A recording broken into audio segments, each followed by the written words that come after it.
Assalamualaikum warahmatullahi wabarakatuh. Kembali lagi bersama saya Wasid Tanjung di vlog Sirah Nabawiyah.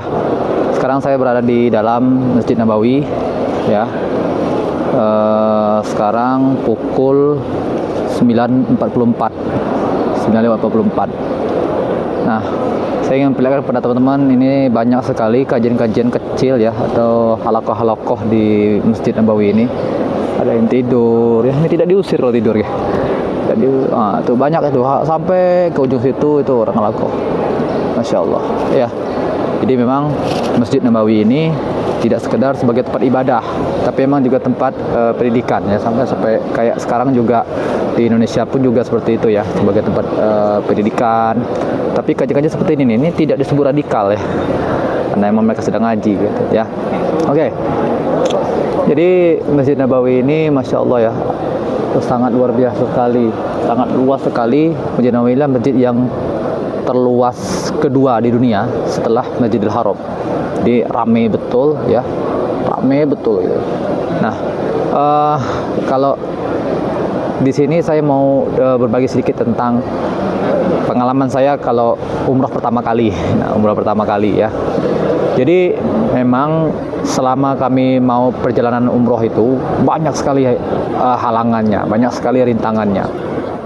Pertama, kami itu udah 2 kali ditunda keberangkatannya. Kemudian sulit mencari hotel, sulit mencari pesawat itu. Masya Allah. Jadi kalau kita baca sejarah, kalau kita baca sirah, ternyata kalau kita lihat Rasulullah SAW itu, umrohnya Rasulullah pun juga ternyata banyak halangannya. Jadi memang kita dituntut untuk bersabar.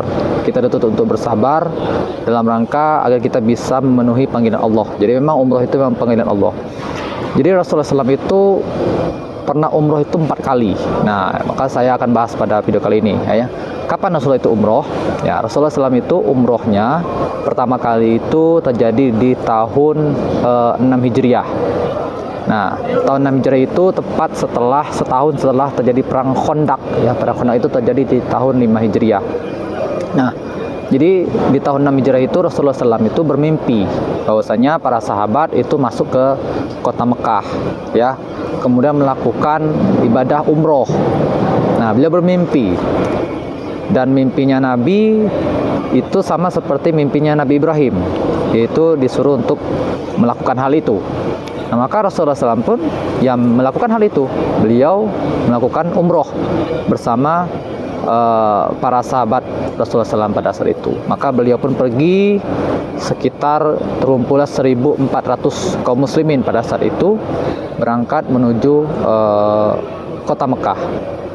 Nah, namun dalam perjalanan ya, singkat cerita, nanti kita detailnya nanti saya bikin di video berikutnya. Singkat cerita, Rasulullah SAW itu nanti ditahan sama orang-orang kafir Quraisy yang memang pada saat itu mereka memang masih musuhan ya.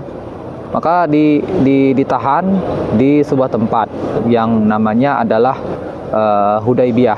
Nah, dan nanti akan ada namanya perjanjian Hudaybiyah. Tafadhol. Wah, ini ada yang lagi bersih-bersih. Masya Allah. Ya. Nah, kemudian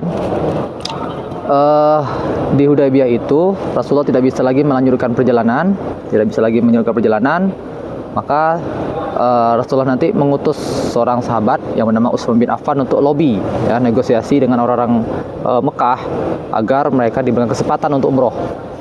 Namun gagal, dan akhirnya nanti terjadilah sebuah perjanjian tadi yang saya katakan, perjanjian Hudaybiyah.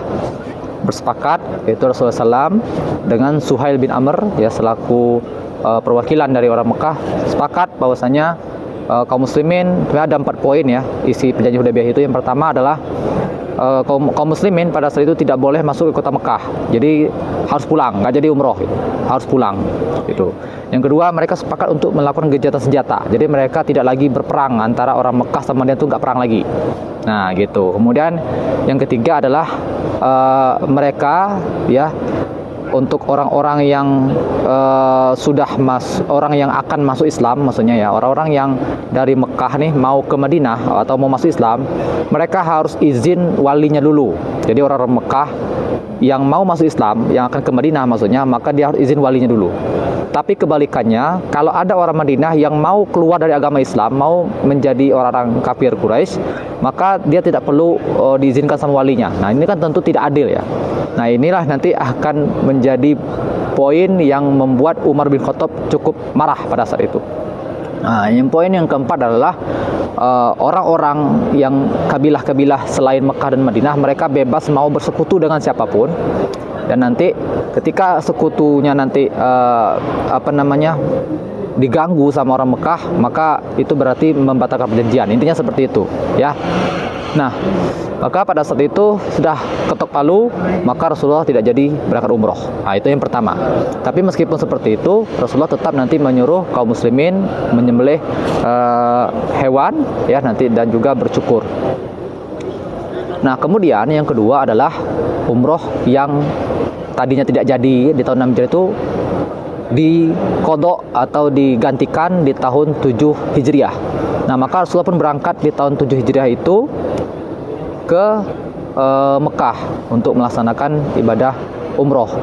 Nah, umroh di tahun 7 Hijriah itu Rasulullah dan para sahabat jadi ke sana, yaitu sebanyak orang-orang yang sebelumnya itu tidak jadi berangkat, itu berangkat pada saat itu semuanya. Nah, maka berangkatlah. Dan pada waktu itu orang-orang Mekah, ya, orang-orang Mekah mereka bersembunyi, mereka bersembunyi, ya, pindah posisinya, tidak berada di Mekah. Mereka melihat kaum muslim itu datang dengan ramai sekali melaksanakan ibadah umroh seperti itu. Nah, yang ketiga, kapan Rasulullah itu umroh, yaitu pada saat setelah terjadinya perang Hunain. Nah, jadi ketika Rasulullah itu nanti memerangi orang-orang suku Hawazin, ya, di lembah Hunain, yang nanti suku Hawazin itu berpencar kemana-mana, ya, ada di Autas, ada di Taif, gitu kan. Nah, maka nanti Rasulullah mengejar orang tersebut, orang-orang yang melakukan penyerangan tadi, ya, dan nanti akhir dari perang Hunain itu adalah kaum muslimin mengejar orang-orang yang lari ke Taif. Nah, dan nanti setelah peperangan Taif ini, maka Rasulullah akan mengumpulkan rampasan perang, lalu dibagi-bagikan di situ, di sebuah tempat yang namanya Ji'ronah. Nah, nanti saya akan bahas lagi tentang Ji'ronah ini. Kemudian setelah itu barulah Rasulullah SAW itu berangkat umroh dengan ihramnya itu di Ji'ronah tersebut, ya. Itu yang ketiga. Maka Rasulullah itu umroh pada yang pada saat itu, yaitu di tahun, kalau tidak salah lebih kurang di tahun 8 Hijriah, ya. Ya, 8 Hijriah. Nah, kapan Rasulullah umroh terakhir? Yaitu di tahun 10 Hijriah, yaitu bertepatan juga dengan yang namanya Haji Wada. Jadi Rasulullah itu haji pertama kali pada saat itu, dan juga umroh pada saat itu juga sekaligus. Nah, itulah haji terakhir Rasulullah SAW. Nah, disitulah nanti Rasulullah menyempurnakan ibadah haji dan lain sebagainya. Nah, dan itu nanti beliau melaksanakan ibadah umroh di situ. Nah, beliau juga di situ nanti menyampaikan sebuah kayak kiasan-kiasan yang beliau itu nanti berkemungkinan itu tidak akan mungkin ketemu lagi sama para sahabat. Jadi beliau memberikan wasiat-wasiat pada saat haji wada itu. Jadi haji perpisahan. Nah, itu 4 kali Rasulullah itu umroh. Ya, meskipun beliau tinggal di Madinah, ya, tinggal ke Mekah mah sebentar saja, tapi beliau 4 kali cuman, ya, tidak perlu banyak-banyak, ya. Ya, tapi memang keutamanya besar umroh ini. Nah, poinnya adalah tadi ketika berangkat umroh itu cobaannya banyak sekali, karena memang umroh itu mulainya Rasulullah itu lakukan memang banyak cobaannya gitu. Jadi tinggal bagaimana kita bersabar, ya, menunggu, itu kan. Memang sekarang kondisinya luar biasa, crowded, banyak sekali, ramai sekali jamaahnya. Ya, itu mungkin ujian bagi kita, cobaan bagi kita, ya. Baik, teman-teman semua, itu saja saya dari Masjid Nabawi menyampaikan hal ini sebagai ilmu bagi kita tentang sejarah umroh Rasulullah SAW. Terima kasih. Assalamualaikum warahmatullahi wabarakatuh.